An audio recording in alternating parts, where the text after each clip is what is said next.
नमस्कार, बहुत स्वागत है आप सभी का। आप देख रहे हैं कहानी कुर्सी की और मैं हूं सौरभ शर्मा आपके साथ। और आज पावर पैक कहानी कुर्सी की प्रोग्राम आपके लिए हम लेकर आए हैं।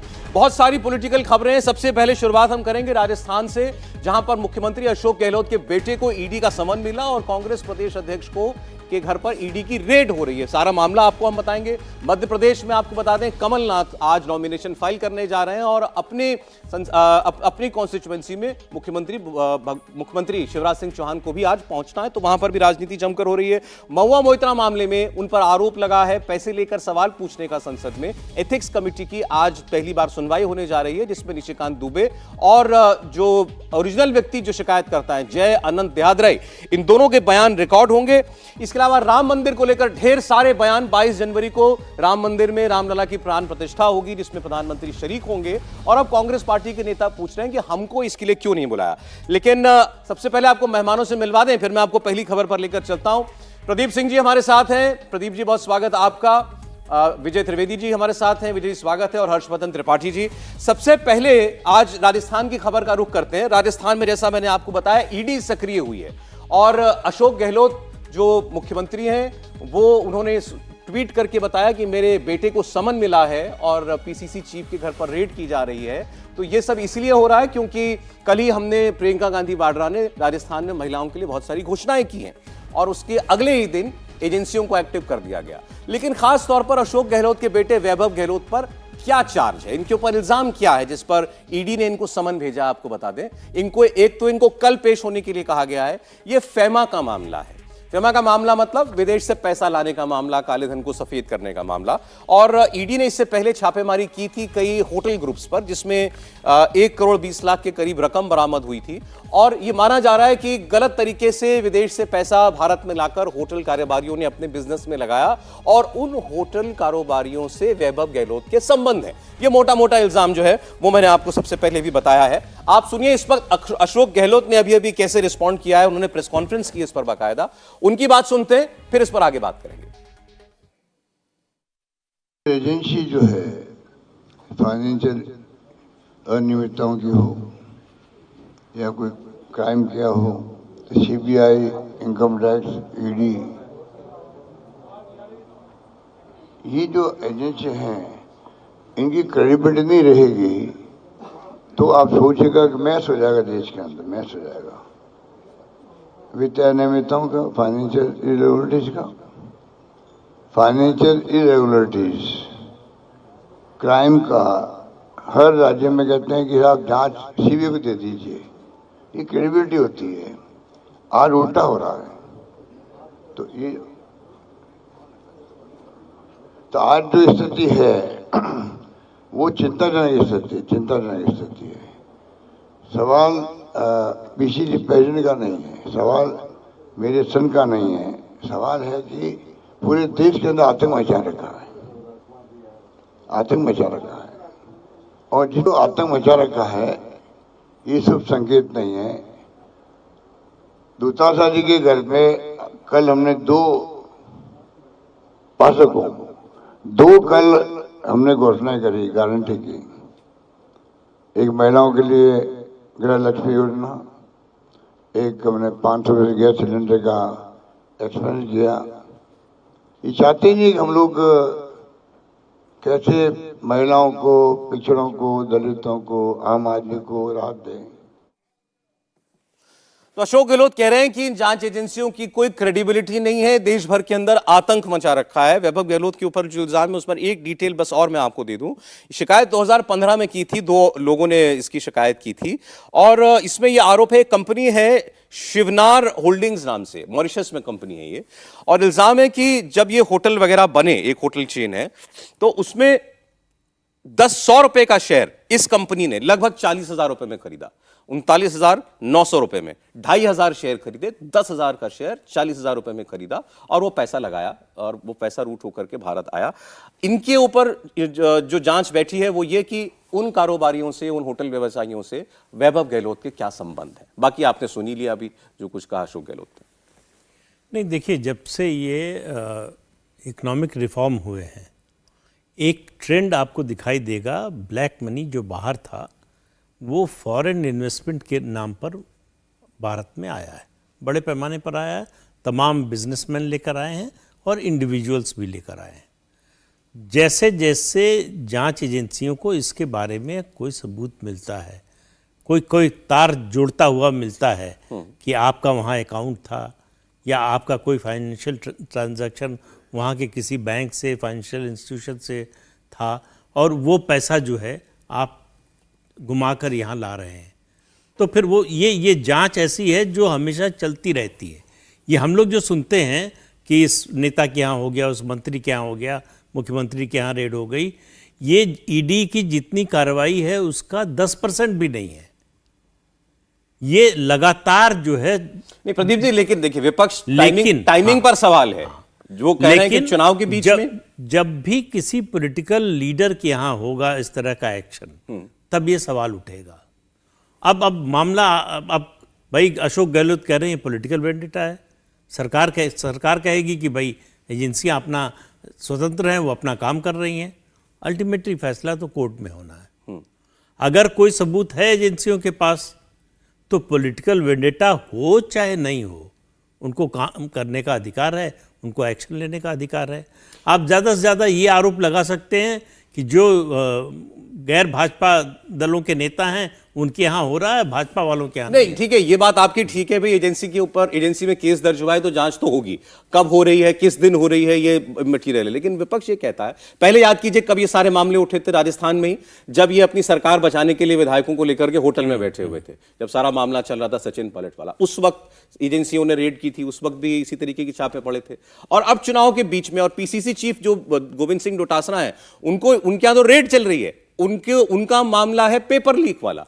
ये सही है कि एजेंसियों का जो दुरुपयोग की बात होती है, आप इस्तेमाल कहें, दुरुपयोग कहें, वो सरकार टाइमिंग तय करती है, वो ज़्यादातर एजेंसी नहीं तय करती है कि किस समय एक्शन शुरू होगा, किस समय एक्शन तेज किया जाएगा। ये टाइमिंग जो है, जो एजेंसी की चाबी सरकार भरती है, बात ठीक है, बिल्कुल, इसमें कोई शक नहीं।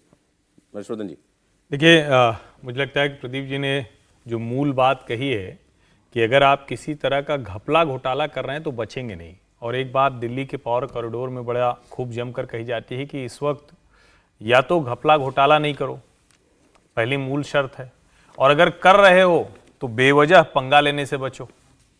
अब ये दोनों चीजें जब आप जोड़ेंगे तो ये वाले आरोप के साथ आपको ठीक से समझ में आएगा कि क्यों ये कहा जाता है कि कोई जो इस सरकार के खिलाफ होता है उसके खिलाफ जांच छापे पड़ जाते हैं। लेकिन मैं अभी देख रहा था खबरें, तो 5 दिन पहले का ईडी का है कि ED has provisionally attached movable immovable properties worth ₹5.38 crore. एक केरल का मामला है, लाइफ मिशन स्कैम का, 5 दिन पहले का है। हम में से किसी ने इसकी चर्चा नहीं की, देश के अखबारों में भी चर्चा नहीं हुई, हम लोग भी डिबेट में नहीं आए। क्यों? केरल में चुनाव नहीं है। केरल के मुख्यमंत्री सीधे इसमें एक तरह से कहे कि कहा जाता है कि जुड़े हुए हैं।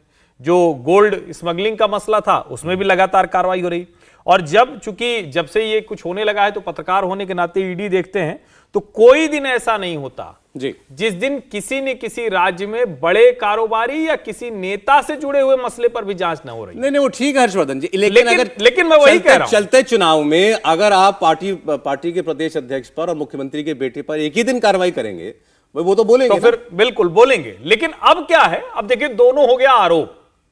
एक आरोप है जो ईडी का आरोप है, जांच एजेंसी अभी तक भाजपा जो कह रही थी या नरेंद्र मोदी की तरफ से, अमित शाह की तरफ से या उनके नेताओं की तरफ से आया अलग बात है, रैली में कहना अलग बात। ईडी ने बाकायदा अब ये कर लिया, और अशोक गहलोत कह रहे हैं कि चूंकि हम ये करने जा रहे थे इसलिए सरकार कर रही है। अब आरोपों की लड़ाई और राजनीतिक मैदान किसके ऊपर जनता विश्वास करेगी इससे तय होगा, बाकी अदालत में तय होगा कि किधर कार्रवाई होगी। अब इसको जरा दूसरे पक्ष से समझने की कोशिश करते हैं। मान लीजिए ये आरोप सही हैं जो आरोप लगाए जा रहे हैं विपक्ष की तरफ से, या मुख्यमंत्री कह रहे हैं, मल्लिकार्जुन खड़गे ने कहा कि पन्ना प्रमुख की भूमिका में एजेंसियां आ चुकी हैं बीजेपी के लिए। चुनाव में आप रेड डलवा दीजिएगा, आप दबाव डालिएगा मुख्यमंत्री पर या पार्टी के प्रदेश अध्यक्ष पर, तो क्या हासिल कर लीजिएगा? चुनाव में क्या फायदा दिला देंगी एजेंसियां, ये लोग सोचते होंगे। देखिए, दोनों बातें जो हुई अभी तक उसमें महत्वपूर्ण केवल टाइमिंग है।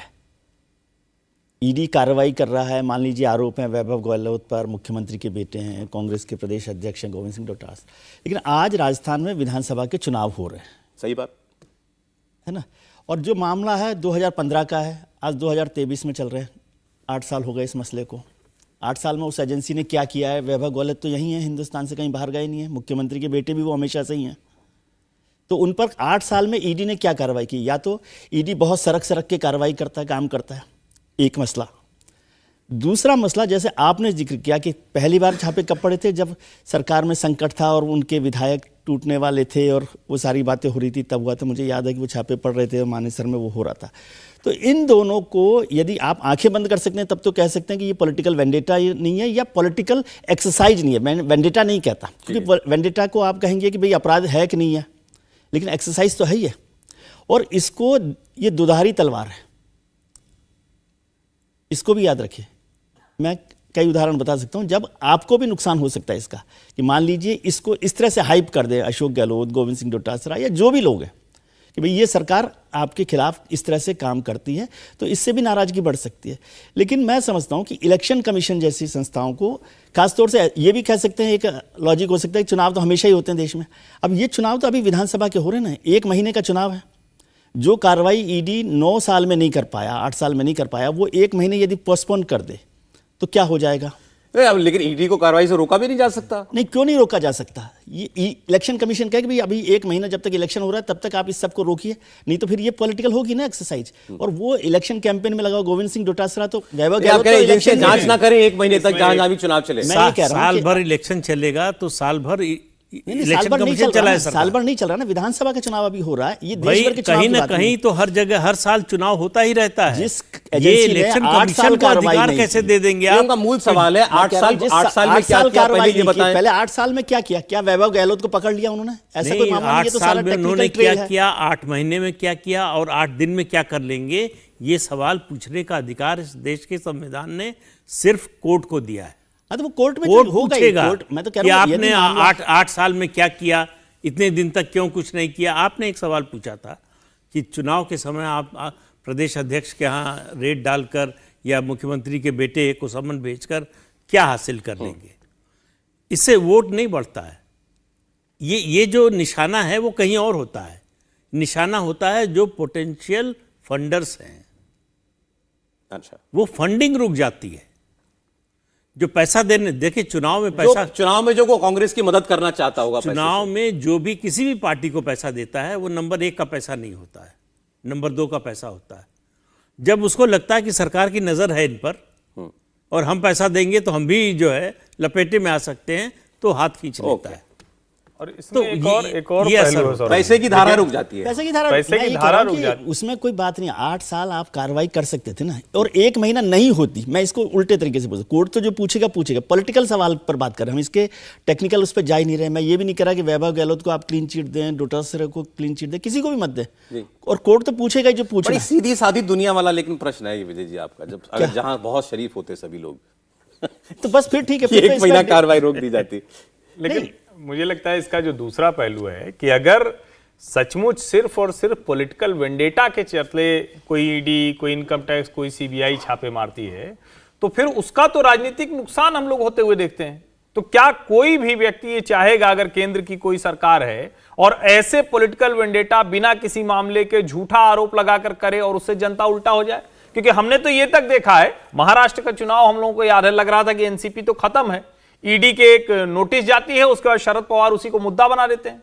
तो सवाल यहां यह है कि क्या इससे कोई लाभ होता है, या सचमुच एजेंसियों को कार्रवाई करनी होती है और चुनाव के समय अगर कार्रवाई हो गई तो उनके ऊपर आरोप देखिए लगता है। लाभ क्या ये भी होता है, सवाल आप ही लोगों ने बता दिया कैसे पैसा रुक जाता है, आपको मदद करने वाले लोग हाथ खींच लेते हैं, और नुकसान भी आपने बता दिया, कई बार पलटवार भी हो जाता है, पलटवार भी हो जाता है, उल्टा भी दुधारी पड़ तलवार जाता है है। वो, दोनों देखिए तरफ से यहाँ हो सकता है। राजस्थान में इसका क्या असर पड़ता है।